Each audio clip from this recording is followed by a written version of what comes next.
Durante la hora más oscura de la batalla de Inglaterra y hasta los enfrentamientos en el Pacífico contra los cazas japoneses Zero, comienza esta historia. Verano de 1940. Gran Bretaña enfrentaba lo que parecía una invasión inevitable. La Alemania nazi había arrasado casi toda Europa occidental en pocas semanas. Francia cayó antes de lo que cualquier británico hubiera imaginado. Lo que siguió fue una de las retiradas más desesperadas de la historia moderna. Cientos de miles de soldados británicos y aliados fueron evacuados desde Dunkerque en una operación caótica que obligó al ejército británico a abandonar la mayoría de su equipo militar. Escaparon por poco de la aniquilación total, pero quedaron prácticamente desarmados. Ahora el país tenía que prepararse para lo peor con muy poco tiempo. La Real Fuerza Aérea Británica, RAF, ya al límite de sus recursos, intentaba reponerse de las pérdidas sufridas en Francia. Para colmo, muchos de los aviones que tenía a disposición parecían estar totalmente superados por la Luftwaffe alemana. Los temidos Messerschmitt Bf-109 eran veloces, bien armados y curtidos en combate.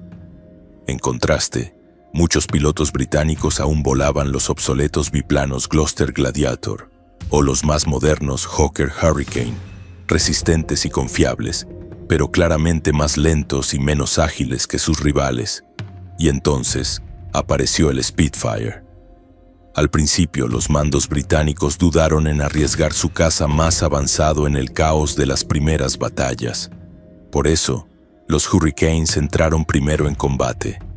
Pero cuando la Luftwaffe centró toda su atención en Gran Bretaña en el verano de 1940, ya no había tiempo para reservas. El Spitfire fue desplegado a plena escala y estaba a punto de demostrar su verdadero poder en una de las campañas aéreas más legendarias de la historia. La ofensiva alemana comenzó con ataques masivos a estaciones de radar y aeródromos, luego a fábricas y finalmente a las propias ciudades. La supervivencia británica dependía exclusivamente de lo que pudiera mantenerse en el aire. Con la RAF bajo presión constante, empezaron a lanzar todo lo que tenían a los cielos. El Spitfire, por fin, tomaba el protagonismo. Rápido, ágil y elegante, el Spitfire brindaba a los pilotos británicos su primera oportunidad real de enfrentarse en igualdad con lo mejor de la Luftwaffe. La batalla de Inglaterra estaba en su punto más crítico, y el Spitfire se había convertido en el centro de la lucha. Sin embargo, nada fue fácil. Su diseño era sofisticado y su producción compleja. El sistema industrial británico no estaba preparado para fabricarlo a escala. Se prometieron 5 unidades por semana, pero las demoras fueron graves. De hecho, cuando la guerra comenzó en septiembre de 1939, solo unos pocos escuadrones estaban equipados con Spitfires. Entonces surge la gran pregunta: ¿qué tenía el Spitfire que lo hacía tan especial? ¿Cómo se comportó a lo largo de toda la guerra?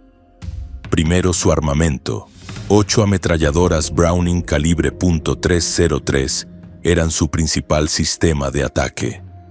Sin embargo, por falta de suministros, muchos Spitfires iniciales solo llevaban 4 armas, y las demás se añadieron más tarde.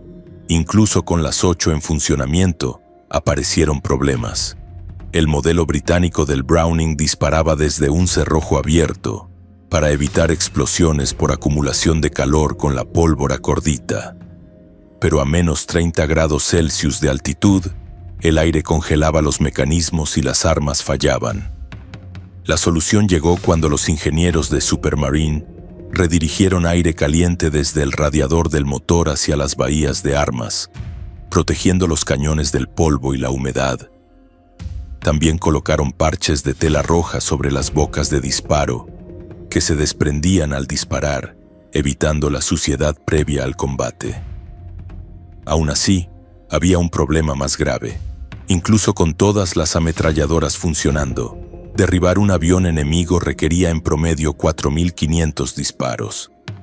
El Spitfire solo cargaba unos 350 cartuchos por arma, lo que daba unos 15 segundos de fuego, y el calibre .303 no tenía la fuerza destructiva necesaria. Además, la dispersión de las balas era un desafío. Como las armas estaban separadas en las alas, los disparos no impactaban todos en un solo punto. A solo 100 metros, la dispersión ya era considerable. Incluso una ráfaga precisa podía fallar si no golpeaba componentes vitales del enemigo. Quedó claro que se necesitaban armas más potentes. Se iniciaron pruebas con cañones Hispano de 20 milímetros, pero los primeros modelos montaban los cañones de lado, con tambores voluminosos que requerían protuberancias en las alas, afectando la aerodinámica y reduciendo velocidad. Además, los cañones se trababan constantemente. Con el tiempo, se diseñó un nuevo sistema de alimentación para los cañones Hispano, resolviendo gran parte de los fallos y convirtiéndolos en una parte fiable del armamento del Spitfire. A menudo se combinaban con 4 Browning .303 o, en versiones posteriores, con 2 ametralladoras calibre .50. El fuselaje del Spitfire fue llevado constantemente al límite, con mejoras nacidas del ensayo y error en combate. Gracias a esta evolución constante, el avión se transformó en una máquina capaz de enfrentarse a oponentes más pesados y veloces. Su icónica ala elíptica ofrecía menor resistencia y mayor sustentación, permitiéndole giros más cerrados. Estaba propulsado por el motor Rolls-Royce Merlin, que en versiones tempranas entregaba más de 1.000 caballos de fuerza y luego superó los 1.400, alcanzando velocidades de hasta 595 kilómetros por hora, a la par de los mejores cazas del mundo. Ese motor Merlin emitía un rugido inconfundible que se convirtió en leyenda. Sin embargo, el Spitfire aún enfrentaba retos, mientras que el Bf-109 alemán utilizaba inyección directa de combustible, permitiéndole maniobrar bajo fuerzas G negativas sin pérdida de potencia. El Merlin británico aún dependía de carburadores. Esta decisión fue estratégica. Al introducir el combustible antes del sobrealimentador, se lograba una evaporación que enfriaba el aire de admisión unos 25 grados Celsius, aumentando la eficiencia del motor a gran altitud. Pero en la práctica, esto causaba problemas graves durante maniobras agresivas. Si un piloto británico intentaba una picada brusca, el carburador fallaba, el motor se ahogaba o se apagaba por completo. Los alemanes, en cambio, simplemente se lanzaban en picado para escapar. Los pilotos del Spitfire aprendieron una técnica para mitigar esta desventaja: hacer medio tonel antes de la picada, invirtiendo el avión y manteniendo así fuerzas G positivas. Esta maniobra no era perfecta, pero evitaba el fallo del motor. Finalmente, una ingeniera técnica llamada Beatrice Tilly Schilling ideó una solución brillante: una simple arandela metálica instalada en la línea de combustible que limitaba el flujo justo lo necesario para evitar el ahogamiento en maniobras negativas. Aunque rudimentario, este ajuste salvó innumerables vidas y mantuvo a los Spitfire combatiendo hasta que se introdujeron carburadores presurizados en 2388-1943. Para entonces, el caza ya había enfrentado y sobrevivido a su mayor rival, el temido Bf-109.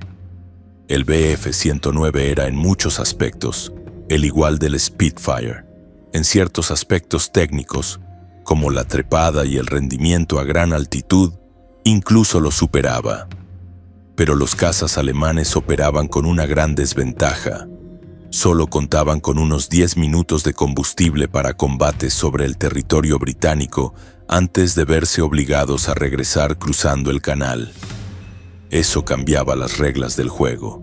Los bombarderos alemanes necesitaban escolta, y los Bf-109 solo podían proporcionarla por un breve tiempo. Mientras tanto, los radares británicos ofrecían advertencia temprana, y los escuadrones de Spitfires podían interceptarlos con precisión quirúrgica. Los más lentos Hurricanes se encargaban de los bombarderos, los Spitfires de los cazas escoltas. Era una estrategia clara y letal. Más adelante, cuando Alemania comenzó a lanzar bombas voladoras V-1, los Spitfire nuevamente se lanzaron al cielo para interceptarlas antes de que alcanzaran las ciudades. Estas nuevas amenazas eran rápidas y difíciles de derribar, especialmente si el piloto británico se quedaba sin munición. Entonces, una táctica aterradora y valiente emergió. Los pilotos del Spitfire se acercaban al ala de la B-1 y con precisión milimétrica empujaban la punta de su ala bajo la del misil, provocando que su giroscopio fallara y cayese al suelo fuera de zonas pobladas. Esta maniobra peligrosa y desesperada salvó miles de vidas. En apenas 4 meses, la Luftwaffe perdió más de 1.700 aeronaves, incluyendo a muchos de sus mejores pilotos. Gran Bretaña perdió unos 1.250 aviones, pero logró algo más importante: sobrevivir. Gracias a esa resistencia, Hitler pospuso indefinidamente la Operación León Marino, la invasión planeada del Reino Unido, y terminó abandonándola. El Spitfire se convirtió en símbolo nacional, pero su guerra apenas comenzaba. En 1941, la Luftwaffe seguía siendo una amenaza formidable, especialmente sobre Europa continental. Los aliados empezaban a contraatacar, lo que implicaba escoltar bombarderos en misiones sobre Francia y más allá, en condiciones muy diferentes a aquellas para las que el Spitfire fue diseñado originalmente. Comenzaron entonces nuevas mejoras. Las versiones posteriores del Spitfire incorporaron motores Merlin más potentes, mejores sobrealimentadores y un rendimiento altitudinal muy mejorado. Eventualmente, el Merlin fue sustituido por el Rolls-Royce Griffon, que entregaba más de 2.000 caballos de fuerza. Esta evolución llevó al Spitfire a un nuevo nivel de rendimiento.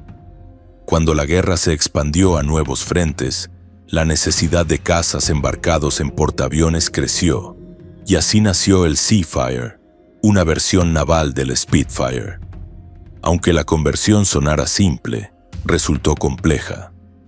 El tren de aterrizaje estrecho del Spitfire hacía que los aterrizajes en portaaviones fueran extremadamente peligrosos. Su morro largo dificultaba la visibilidad durante la aproximación. Las primeras versiones del Seafire eran Spitfires modificados con ganchos de aterrizaje, puntos de catapulta, tren reforzado y más tarde alas plegables. Pero su delicado fuselaje no estaba diseñado para los aterrizajes duros en cubierta. Aún así, brindaron a la Royal Navy un caza rápido y letal cuando más lo necesitaban. En los cielos del norte de África y el Mediterráneo, el Spitfire se enfrentó a cazas italianos y alemanes sobre el desierto, adaptándose a un nuevo tipo de guerra aérea.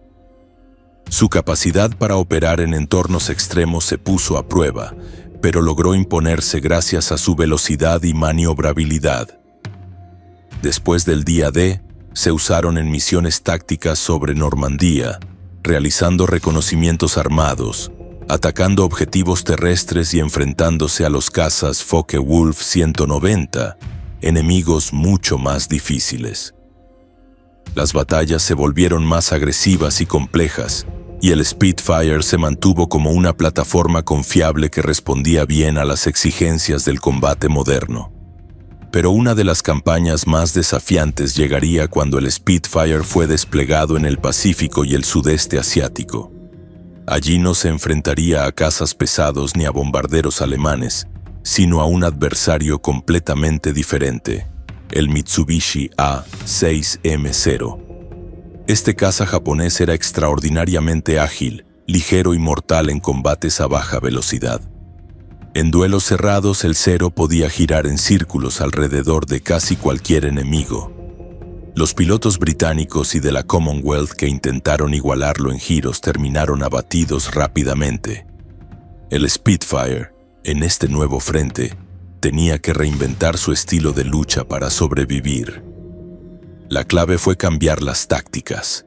En lugar de entrar en giros cerrados, los pilotos del Spitfire aprovecharon su superioridad en velocidad y potencia de picado.